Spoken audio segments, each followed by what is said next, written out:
இன்னைக்கு Friday mini vlog பார்க்கலாமா? என்னுடைய வரலாறுலேயே முதல் முறையாக தால்ச்சா எப்படி கம்மியாக வைக்கலாம்னு ட்ரிக்கை கண்டுபிடிச்சிருக்கேன். இல்லைனா இதை விட பெரிய சட்டியில் வச்சு மறுநாள் வரைக்கும் காலி ஆவணான்னு சட்டியிலே தங்கி இருக்கோம். மற்ற நாள்லாம் என்ன சமைக்கலாம்னு கேட்டால் ஒருத்தரும் வாயை திறக்க மாட்டாங்க. ஆனால் ஃப்ரைடே சண்டேனா மட்டும் இன்னைக்கு என்ன சமைக்க போகிறேன்னு காலையிலே கேட்டுருவாங்க. நீங்களே மெனு கொடுங்கன்னு சொல்லியிருந்தேன். என் பெரிய பிள்ளைகிட்ட எப்போ கேட்டாலும் பலவ் சோறு தால்ச்சா இதான் கேட்பான். சைட் டிஷ்க்கு சிக்கன் டிக்கா மசாலா பண்ணியிருந்தேன். இதுக்கு ஃபஸ்ட்டு மசாலா பெரட்டி வைக்கணும், அப்புறம் பொரிக்கணும், மறுபடியும் போட்டு வதக்கணும். 2 இடத்துல மசாலா சேர்க்குற மாதிரி இருக்கும். இதே செய்முறை தான், ஆனால் ஒரு மசாலா ரெடி பண்ணி செய்கிறது ஈஸியாக தெரியுது. ஏற்கனவே ரெசிபி டீட்டெயிலாக போட்டாச்சு. இந்த ஷார்ட்ஸோட டைட்டிலுக்கு மேலே லிங்க் கொடுக்குறேன், வேணும்னா செக் பண்ணி பாருங்கள். ஒன்று பலவ் சோறு இல்லைன்னா பிரியாணி, இது ரெண்டுலாம் மாறி மாறி எது செஞ்சாலுமே ஸ்வீட்டை ஸ்பெஷலாக செஞ்சுருவேன். இன்றைக்கி இன்ஸ்டண்ட்டான கீர் பண்ணலாம்னு இருக்கேன். அதில் ஒரு ட்விஸ்ட் இருக்குது. எனக்கு ரொம்ப நாளாக ஒரு டவுட் இருக்குது. அதை கிளியர் பண்ண தான் இந்த ரெசிபியை ட்ரையல் பார்த்தேன். ஒரு 1/4 கப்பு மாவு ஜவ்வரிசி தண்ணியில் போட்டிருக்கேன். 15 பாதாம் சுடு தண்ணியில் போட்டு வச்சுருக்கேன். இங்கே முந்திரி பாதாம்லாம் நெய்யில் வறுத்து விட்டா அதை ஓரம் கட்டிடுவானுங்க. அதனால் இந்த மாதிரி அரைச்சி போட்டுறது.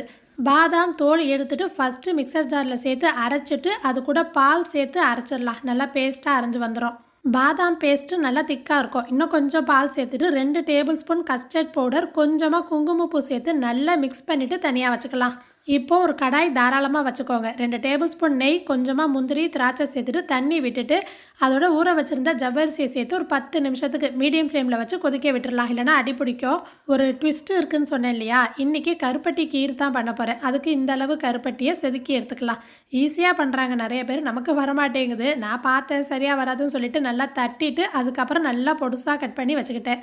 இப்போது ஒரு பேனை நல்லா ஹீட் பண்ணிவிட்டு 1/4 கப் அளவு சீனி சேர்த்து கேரமலைஸ் பண்ணிவிட்டு கொஞ்சமாக தண்ணி விட்டுட்டு நம்ம கட் பண்ணி வச்சுருந்த கருப்பட்டியும் சேர்த்து நல்லா கரைய விட்டுடலாம். இந்த இடத்துல தான் எனக்கு ஒரு டவுட்டு. ஸ்ரீலங்கா சகோதரிகள் யாராவது பார்க்குறீங்கன்னா சொல்லுங்கள். கருப்பட்டி வட்லாப்பம்க்கு இப்படி தான் சிரப் காய்ச்சி வட்லாப்பம்க்கு சேர்ப்பாங்களா அப்படிங்கிறத மட்டும் எனக்கு கிளியர் பண்ணுங்கள். அதுக்காக தான் இந்த ரெசிபியை ட்ரை பண்ணி பார்த்தேன்.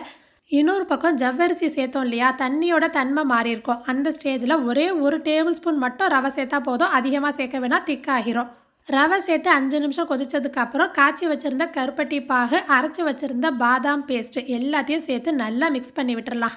இதில் ஜஸ்ட்டு நான் ஐடியா தான் ஷேர் பண்ணியிருக்கேன். ரவையும் கஸ்டர்ட் பவுடரும் கம்மியாக சேர்த்தா போதும். இருக்க இன்னுமே திக்காகும். ரொம்ப திக்காக இருந்துச்சுன்னா சூடான பாலோ தண்ணியோ சேருங்க. பச்சை தண்ணி டைரெக்டாக சேர்க்க வேணாம். கடைசியாக ஒரு பிஞ்ச் உப்பு, 1/2 டீஸ்பூன் நெய் சேர்த்துருக்கேன். நான் ஏலக்காய் தூள் கூட சேர்க்கல. இந்த கருப்பட்டியோட ஃப்ளேவர் சான்ஸே இல்லை. அப்படி தான் இருந்துச்சு. இதுக்கே இப்படி இருக்குன்னா கருப்பட்டி கூட தேங்காய் பாலை விட்டுருந்தா எப்படி இருந்திருக்கும் தான் யோசித்தேன். வீடியோ பர்பஸ்க்காக பிளேட்டிங்லாம் பண்ணியிருக்கேன் பாருங்கள். பலவ் சோறு, தால்ச்சா, சிக்கன் டிக்கா மசாலா, முட்டை, இன்ஸ்டண்ட்டான கருப்பட்டி கீர். நீங்களாம் என்ன சமைச்சிங்க? கட்டாயம் என்கிட்ட சொல்லணும். இந்த ஷார்ட்ஸ் பார்த்தவங்களுக்கு தேங்க்யூ.